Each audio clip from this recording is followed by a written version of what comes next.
Hi hello ನಮಸ್ಕಾರ. ಇದು ನಿಮ್ಮ ಸ್ನೇಹಿತೆ ಸೋನು. ನೀವು ನೋಡ್ತಾ ಇದ್ದೀರಾ ನಿಮ್ಮ YouTube channel helpful for ever. Already subscribe ಆಗಿರೋರಿಗೆ ನಾನು ಈ ಮೂಲಕ ಥ್ಯಾಂಕ್ಸ್ ಹೇಳ್ತಾ ಇದ್ದೀನಿ. ಇದೇ ಫಸ್ಟ್ ಟೈಮ್ ನೀವು ನನ್ನ ವಿಡಿಯೋಸ್ಗಳನ್ನ ನೋಡ್ತಾ ಇದ್ರೆ ಪ್ಲೀಸ್ ರೆಡ್ ಕಲರ್ ಅಲ್ಲಿ ಇರುವಂತಹ ಸಬ್ಸ್ಕ್ರೈಬ್ ಬಟನ್ ಅನ್ನು ಪ್ರೆಸ್ ಮಾಡಿ, ಹಾಗೆ ಬೆಲ್ ಐಕನ್ ಅನ್ನು ಕ್ಲಿಕ್ ಮಾಡಿ. ನಾನು ಅಪ್ಲೋಡ್ ಮಾಡುವಂತ ಎಲ್ಲ ವಿಡಿಯೋಸ್ಗಳ ನೋಟಿಫಿಕೇಶನ್ ನಿಮ್ಮ ಮೇಲಿಗೆ ಬರುತ್ತೆ.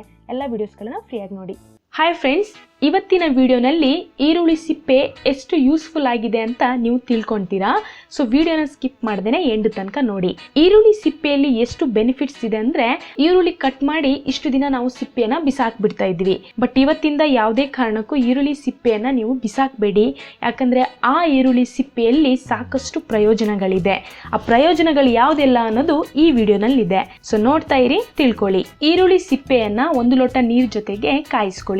ಕಾಯಿಸಿದ ನಂತರ ಈರುಳ್ಳಿ ಸಿಪ್ಪೆ ತನ್ನ ಕಲರ್ ನ ಬಿಟ್ಬಿಡುತ್ತೆ. ಆ ಕಲರ್ ಆಗಿರುವಂತ ನೀರನ್ನ ಒಂದು ಸ್ಪ್ರೇ ಬಾಟಲ್ ನಲ್ಲಿ ಸ್ಟೋರ್ ಮಾಡ್ಕೊಳ್ಳಿ. ನೆಕ್ಸ್ಟ್ ನಿಮ್ಮ ಮನೆಯಲ್ಲಿ ಇರುವಂತಹ ವಿಂಡೋಸ್ ಮತ್ತು ಡೋರ್ ಹತ್ರ ತಿಗಣೆ ಅಥವಾ ಜಿರ್ಲೆ ಇಂತ ಕೆಲವೊಂದು ಹುಳಗಳಿರುತ್ತೆ. ಆ ಎಲ್ಲಾ ಹುಳಗಳನ್ನ ಆರಾಮ್ಸೆ ನೀವು ಕಂಟ್ರೋಲ್ ಮಾಡಬಹುದು ಈ ಸ್ಪ್ರೇನ ನೀವು ಹಾಕೋದ್ರ ಮೂಲಕ.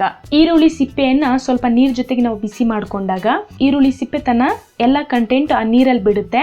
ಆ ನೀರನ್ನ ನೀವು ನ್ಯಾಚುರಲ್ ಪಿನಾಯಿಲ್ ತರ ನಿಮ್ ಮನೆಯಲ್ಲಿ ಯೂಸ್ ಮಾಡ್ಕೋಬಹುದು. ಈರುಳ್ಳಿ ಸಿಪ್ಪೆಯಿಂದ ನಮ್ಮ ಕೂದಲಿನ ಹೆಲ್ತಿಗೂ ಸಹ ತುಂಬಾ ಬೆನಿಫಿಟ್ ಇದೆ.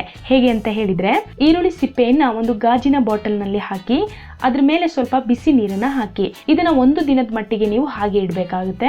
ನೆಕ್ಸ್ಟ್ ಡೇ ಈ ನೀರನ್ನ ನೀವು ಸ್ಟ್ರೈನ್ ಮಾಡಿಕೊಂಡು ಆ ನೀರನ್ನ ನಿಮ್ಮ ಕೂದಲಿಗೆ ಹಚ್ಚಿ ನೀವು ಮಸಾಜ್ ಮಾಡ್ಕೊಳ್ಳಿ. ನೆಕ್ಸ್ಟ್ 1 ಗಂಟೆ ನಂತರ ವಾಶ್ ಮಾಡ್ಕೊಳ್ಳಿ. ಇದರಿಂದ ಡ್ಯಾಂಡ್ರಫ್ ಕೂಡ ಕಡಿಮೆ ಆಗುತ್ತೆ, ಹಾಗೆ ಹೇರ್ ಹೆಲ್ತಿಗೆ ತುಂಬಾ ಹೆಲ್ಪ್ಫುಲ್ ಆಗಿರುತ್ತೆ.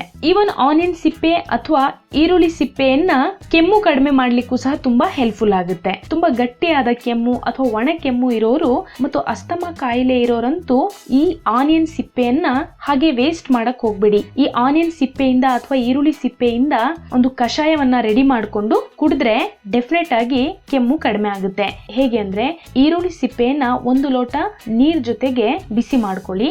ಆ ನೀರ್ ಜೊತೆಗೆ ಸ್ವಲ್ಪ ಜೇನುತುಪ್ಪವನ್ನ ಆಡ್ ಮಾಡ್ಕೊಳ್ಳಿ. ಈ ರೀತಿ ನೀವು ಕುಡಿತಾ ಬಂದ್ರೆ ಕೆಮ್ಮು ಕಡಿಮೆ ಆಗುತ್ತೆ. ಇದನ್ನ ನೀವು ಹೀಗೂ ಸಹ ಮಾಡಬಹುದು. ಆನಿಯನ್ ಟೀ ಅಂತ ಕೂಡ ನಾವು ಇದನ್ನ ಹೇಳಬಹುದು. 1 ಲೋಟ ಬಿಸಿ ನೀರಲ್ಲಿ ಈರುಳ್ಳಿ ಸಿಪ್ಪೆಯನ್ನ ನೆನೆಸಿಡಿ. 20 ನಿಮಿಷ ಬಿಟ್ಟು ಆ ನೀರನ್ನ ನೀವು ಅಬ್ಸರ್ವ್ ಮಾಡಿ.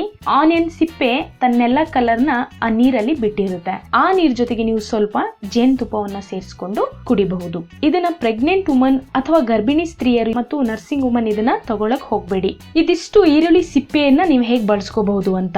ಈವನ್ ಈರುಳ್ಳಿಯಿಂದ ಸಹ ನಿಮಗೆ ಸಾಕಷ್ಟು ಪ್ರಯೋಜನಗಳಿದೆ. ಅದರಲ್ಲೂ ಎಕ್ಸ್ಟರ್ನಲ್ ಹೆಲ್ತ್ ಬಗ್ಗೆ ಹೇಳೋದಾದ್ರೆ, ಈ ಮೊಡವೆಗಳೆಲ್ಲ ಆದಾಗ ಈರುಳ್ಳಿ ರಸನ ಹಚ್ಚಿದ್ರೆ ಮೊಡವೆ ಕಡಿಮೆ ಆಗ್ತಾ ಬರುತ್ತೆ. ಜೊತೆಗೆ ಗಾಯ ಏನಾದ್ರೂ ಆದ್ರೆ ಆ ಗಾಯದ ಮೇಲೆ ಈರುಳ್ಳಿ ರಸ ಹಚ್ಚಿದ್ರು ಸಹ ಗಾಯ ಕಡಿಮೆ ಆಗುತ್ತೆ. ಹಾಗೆ ಸ್ಕಿನ್ ಅಲರ್ಜಿ ಆಗುವ ಸಂದರ್ಭದಲ್ಲಿ ಈರುಳ್ಳಿ ರಸವನ್ನ ಹಚ್ಚಿದ್ರು ಸಹ ಸ್ಕಿನ್ ಅಲರ್ಜಿ ಕಡಿಮೆ ಆಗುತ್ತೆ. ಹಾಗೆ ಸಣ್ಣ ಪ್ರಮಾಣದಲ್ಲಿ ಏನಾದ್ರೂ ಸುಟ್ಕೊಂಡಾಗ ನೀವು ಆ ಟೈಮಲ್ಲಿ ಈರುಳ್ಳಿ ಸ್ಲೈಸ್ ಇಂದ ಮಸಾಜ್ ಮಾಡಿದ್ರೆ ಆ ಉರಿ ಕಡಿಮೆ ಆಗೋದ್ರ ಜೊತೆಗೆ ಊದ್ಕೊಳ್ಳೋದನ್ನ ಕಡಿಮೆ ಮಾಡುತ್ತೆ. ಇನ್ನೊಂದು ವಿಶೇಷವಾಗಿ ಏನಂದ್ರೆ, ತುಂಬಾ ಹೈ ಫೀವರ್ ಇದ್ದಾಗ, ಜ್ವರ ತುಂಬಾನೇ ಇದ್ದಾಗ ಈ ಆನಿಯನ್ ನ ಒಂದು ಸ್ಲೈಸ್ ನ ಕಟ್ ಮಾಡಿ ನೀವು ನಿಮ್ಮ ಕಾಲಿನ ಪಾದದಡಿಗಿಟ್ಟು ಸಾಕ್ಸ್ ನ ಹಾಕಿ ನೀವು ರಿಲ್ಯಾಕ್ಸ್ ಮಾಡಿದ್ರೆ, ತುಂಬಾ ಜ್ವರ ಇದ್ರೆ ಇದು ಕಡಿಮೆ ಮಾಡುತ್ತೆ. ಇದಿಷ್ಟು ಈರುಳ್ಳಿ ಸಿಪ್ಪೆಯಿಂದ ನಮಗೆ ಏನೆಲ್ಲ ಬೆನಿಫಿಟ್ಸ್ ಗಳು ಸಿಗುತ್ತೆ ಅನ್ನೋದ್ರ ಬಗ್ಗೆ ನೀವು ತಿಳ್ಕೊಂಡಿದ್ದೀರಾ.